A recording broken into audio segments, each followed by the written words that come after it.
Hi there. Thanks for tuning in again. If you can't tell by looking around behind me here, I'm doing this episode from a hotel. It was a busy week at home, and I didn't get around to recording this episode until I had to leave to go out of town for work. We had my daughter volunteering a couple of times for her National Junior Honor Society volunteer community service hours, which was fun. She got to do some trunk or treating since it's around Halloween. She had a great time. And then my oldest son, he's a senior in high school, and this was homecoming week. So naturally, that kept us really busy. But that's okay. I'll make do in the hotel. Might be some funky lighting, but I think we can make this work. So in this episode, I want to talk about our picky eaters. And if you have a child on autism spectrum, I'm sure you can empathize with me. My son is very picky. Around packaging and labeling and branding. He even can tell by looking and smelling a soda whether it's caffeine free or not. We tried to trick him for a long time, and the kid is really smart. So I wanted to give you some examples, not so much tips, but some examples of some of the things that we found that have been very challenging with Dylan whenever food manufacturers change their packaging, labeling, or branding. Here's a few examples. If you have any tips for us, please share them. That would be great. We're always looking for ideas on how to minimize the frustrations around these kind of changes, but also if you have any examples that you'd like to share of your loved one that's very picky, those we can at least laugh about together, right? All right, so let's just jump right into it.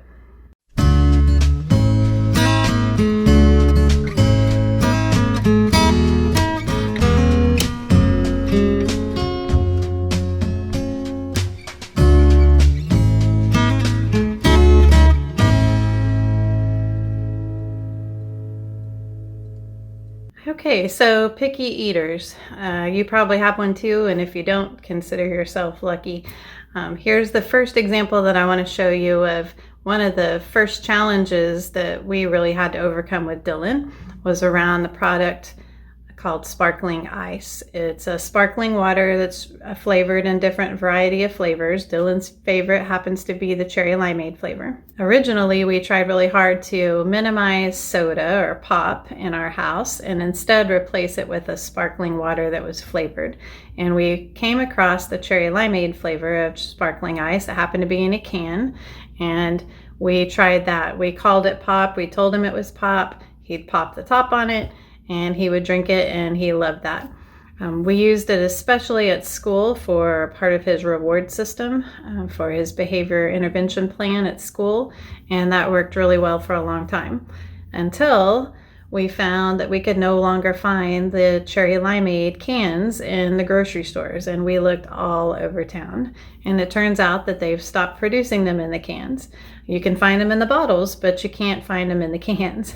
So naturally, Dylan was not accepting the bottles, even though that was the exact same flavor. And in the end, he actually got a little bit more out of the bottles than he did out of the cans, but he was not accepting it.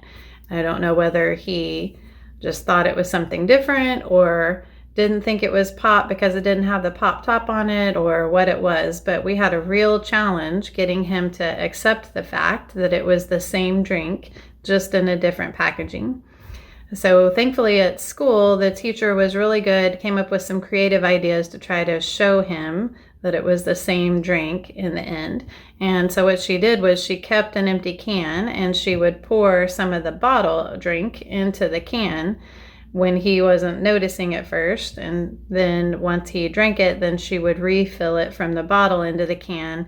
And he reluctantly at first, I think, tried it and realized that it was the same thing. And now we don't have that problem of him not drinking the cherry limeade sparkling ice out of the can. Now our challenge is finding the cherry limeade flavor even in the bottles. And I don't know if it's because it's a very popular flavor or if they're starting to phase it out. I'm hoping it's the former and not the latter. But anytime I find some cherry limeade bottles, or stepmom or grandma, anytime we find some, we buy usually 10 at a time or so, just to make sure we have plenty in stock. Okay, here's another example. And this is Capri Sun. This is a juice. This is something that Dylan gets especially at my house, we'll usually pack one, or at least I will, one or two in his lunch to go to school. And he really likes the fruit punch flavor Capri Sun.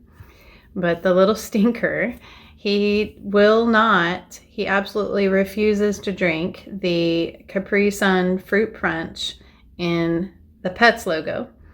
If you notice on the picture, it's the same exact juice, same exact box, exterior of the box even, but when you open up one box, it has the Pets logo on it, and the other box has the fruit images on it. He absolutely refuses to drink the one with the Pets logo on it, even though it's the exact same thing. Now, to make it even more frustrating, if I send that box of juice with the Pets logo on it to his dad and stepmom's house, he'll drink it just fine. It's so aggravating, and I really have not figured that one out yet. He also won't drink the Capri Sun with the Pets logo on it at Grandma and Grandpa's house. But at Grandma and Grandpa's house, they put the Capri Sun in the refrigerator, and he won't drink it unless it's cold out of the refrigerator at Grandma and Grandpa's house. But at my house, if I put it in the refrigerator, he refuses it. He likes it just left on a shelf, room temperature at my house. So the guy, I cannot figure the little guy out. He's a mystery sometimes. And maybe it's just his way of giving mom a hard time. Could be it. And then here's one more example. This is of the Smart Pop popcorn, the white cheddar flavor in particular. If you are a fan of this popcorn, you've probably noticed that recently they started changing the packaging on this again as well, just like some of these other products. So it looks really similar, but just a little bit different. Haven't noticed a big issue with Dylan refusing this yet. However, he doesn't often eat out of the bag on this particular popcorn. This is often used as a treat at school, and they'll portion it out for him. So we may have gotten lucky and he hasn't noticed the labeling changes in this particular product yet. Knock on wood. Here's a wood desk right here. But there's many, many other examples. These are the three that were at the top of my mind that we've dealt with most recently. And it would be nice if one of these days food manufacturers noticed or realized the sometimes very frustrating effects that the labeling or packaging or branding changes has on our kids on the autism spectrum.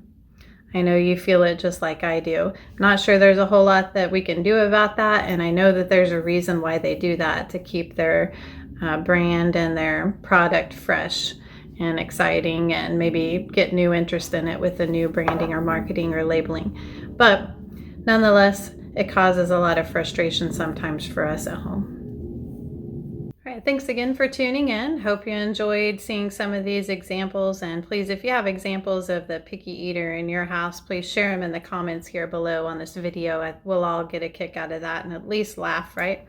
If you haven't done it already, subscribe to the channel here, and there's a couple of recommended videos here on this other side that you might enjoy watching as well. So until next time, have a great week, and we'll talk to you again next week.